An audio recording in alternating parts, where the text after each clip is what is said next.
that happened last Friday in Paris. What are your thoughts on Daesh and the Islamic State? Well, I think it's terrible. First of all, like that's absolutely like a reprehensible terrorist action, unforgivable. At the same time, like we should keep in mind, like just 4 days ago, like 170 people were kidnapped by Boko Haram, and they're still kidnapped. The situation's still active. You know, about a week before the Paris attacks, there were bombings in Beirut. So I'm not trying to like reduce the notoriety of this event, but it definitely happens a lot, and I think we should look at how other regions around the world deal with terror, because it's, it seems like it's a new problem for the West, but it's something that a lot of other regions in the world struggle with. Okay. And we might be able to learn something from them. Yeah, I see. So, in terms of where you work, how is the sentiment been towards Islamic people or Middle Eastern people in general? I work in a Dilbert style office, so people pretty much keep their opinions to themselves. And unfortunately, I think that's part of the problem. There's not a lot of dialogue going around that often. Not too many people saying too much about it where you're working. Right. Yeah, could be definitely room for more dialogue. Inappropriate. Do you think that Canada and the U.S. should be sending more or less military assistance to go after Daesh, the Islamic State? That's a tough question, because I think that you beg my pardon, but I think that's military intervention is part of the reason why Daesh exists right now. Middle East is definitely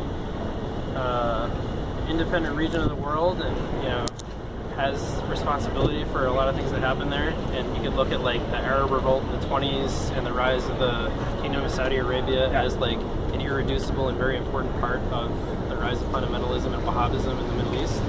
But at the same time, you can't ignore the fact that there's been a lot of Western intervention and Soviet intervention, especially in the Cold War, that directly funded and supported that kind of fundamentalism. So, I think that, if we're wondering where Daesh got a lot of their weapons, it's like Bill Hicks once said, just look at the receipt. It's going to be a tough decision. Are we going to fund the other sectarian groups that then turn into more radical groups as well? But I think in the short term, bombing the shit out of them is probably going to work. I don't really support all of Russia's policies, and I don't support all of the U.S.'s policies, but they're hitting them with cruise missiles right now, which is something that no state has ever done. Even though we built up huge arsenals of cruise missiles during the Cold War, no one's ever actually used them before. So they're really destructive, and Russia today, depending on how much credibility you give it, it is a state propaganda arm. They're reporting that Russia's hitting Daesh with cruise missiles right now, and allegedly killed lots of their members. But Raqqa also has 500,000 civilians living there under siege. So that's a tough choice. Like my friend Benna just said, I think diplomacy is the first choice, and then barring that, military action is probably a good idea. Because just today, Brussels had to shut down all of their public transportation because they found tons of explosives, and there's probably going to be more action soon. But I'm rambling. That's a tough choice.